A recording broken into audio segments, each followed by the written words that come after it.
Iran America സംഘർഷ സാധ്യത നിലനിൽക്കുന്ന സാഹചര്യത്തിൽ പശ്ചിമേഷ്യയിൽ അസ്ഥിരത തുടരുകയാണ്. പിന്നാലെ സൈനിക നീക്കങ്ങൾ ഉണ്ടായേക്കാമെന്ന ഭീതിയിൽ ഇറാനിലുള്ള പൗരന്മാർക്ക് രാജ്യം വിടാൻ നിർദ്ദേശം നൽകിയിരിക്കുകയാണ് ഇന്ത്യ. ലഭ്യമായ ഗതാഗത മാർഗം ഉപയോഗിച്ച് എത്രയും വേഗം രാജ്യം വിടണമെന്നാണ് പൗരന്മാരോട് ഇന്ത്യ ആവശ്യപ്പെട്ടിരിക്കുന്നത്. തീർത്ഥാടകർ, വാണിജ്യാവശ്യത്തിന് പോയ ആളുകൾ, വിദ്യാർത്ഥികൾ, ടൂറിസ്റ്റുകളടക്കം ആളുകളോടാണ് ഉടൻ ഇറാൻ വിടാൻ നിർദ്ദേശം നൽകിയത്. പൗരന്മാർക്ക് സഹായത്തിന് എംബസിയെ ബന്ധപ്പെടാം. ഹെൽപ്പ് ലൈൻ നമ്പറുകളും പ്രസിദ്ധീകരിച്ചിട്ടുണ്ട്.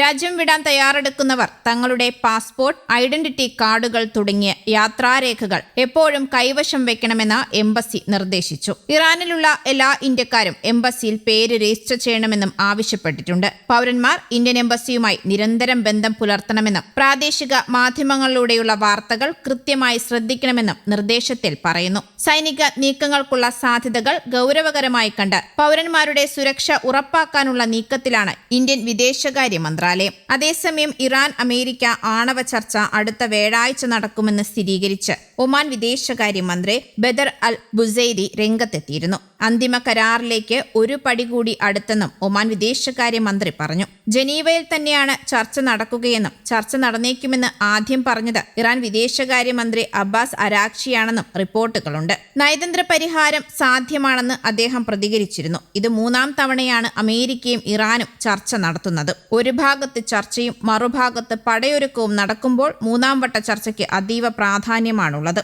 2ാം വട്ട ചർച്ചയ്ക്ക് കരാറിന്റെ പൊതുതത്വങ്ങളിൽ ധാരണയായിരുന്നു. കരടുരേഖ ഇരു രാജ്യങ്ങളും പരിശോധിക്കാനും തീരുമാനിച്ചു. തുടർന്നുള്ള ചർച്ചയ്ക്ക് ശേഷമായിരിക്കും അന്തിമ കരാറിലേക്ക് പോവുക. ഇറാന്റെ ബലിസ്റ്റിക് പദ്ധതി ഉൾപ്പെടെയുള്ള വിഷയങ്ങൾ കരാറിന്റെ ഭാഗമാകുമോ എന്നതാണ് അറിയാനുള്ളത്. ജനീവയിൽ ഒമാന്റെ മധ്യസ്ഥതയിലാണ് ചർച്ചകൾ നടന്നത്. ഇറാൻ ആണവായുധമുണ്ടാക്കുന്നില്ല എന്ന് തെളിയിക്കാൻ പരിശോധനകൾക്ക് തയ്യാറാണെന്നും എന്നാൽ ആണവ സംവിധാനം പൂർണ്ണമായി ഉപേക്ഷിക്കാൻ തയ്യാറല്ലെന്നും ഇറാൻ പ്രസിഡന്റ് മസൂദ് പെഷഷ്കിയാൻ കഴിഞ്ഞ ദിവസം പറഞ്ഞിരുന്നു. എന്നാൽ ഇസ്രയേൽ പ്രധാനമന്ത്രി ബെഞ്ചമിൻ നെതന്യാഹു ആവശ്യപ്പെടുന്നത് ഇറാന് ആണവ സംവിധാനമേ പാടില്ല എന്നാണ്. അന്തിമ കരാറിൽ എന്താകും ഉണ്ടാവുക എന്നതിൽ പല അഭ്യൂഹങ്ങളും പരക്കുന്നുണ്ട്. 1 വർഷത്തേക്ക് യുറേനിയം സമ്പുഷ്ടീകരണം നിർത്തിവെക്കാൻ ഇറാൻ തയ്യാറായേക്കുമെന്നും അതിനിടയിൽ ഒരു കൺസോർഷ്യം രൂപീകരിച്ച് അതിന്റെ മേൽനോട്ടത്തിൽ വീണ്ടും യുറേനിയം സമ്പുഷ്ടീകരണത്തിലേക്ക് നീങ്ങിയേക്കുമെന്നുമാണ് ഒരു അഭ്യൂഹം. നിലവിലുള്ള യുറേനിയം ശേഖരണം ആണവോർജ്ജ ഏജൻസിയുടെ കസ്റ്റഡിയിലേക്ക് കൈമാറണമെന്നാണ് അമേരിക്കയുടെ മറ്റൊരാവശ്യം. എന്നാൽ ഇതിലൊന്നും സ്ഥിരീകരണം വന്നിട്ടില്ല.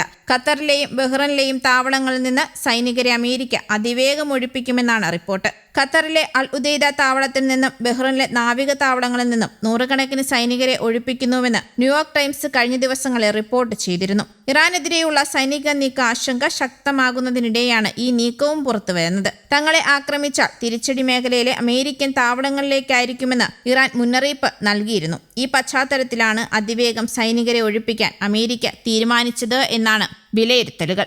News desk, Kerala Kaumudi.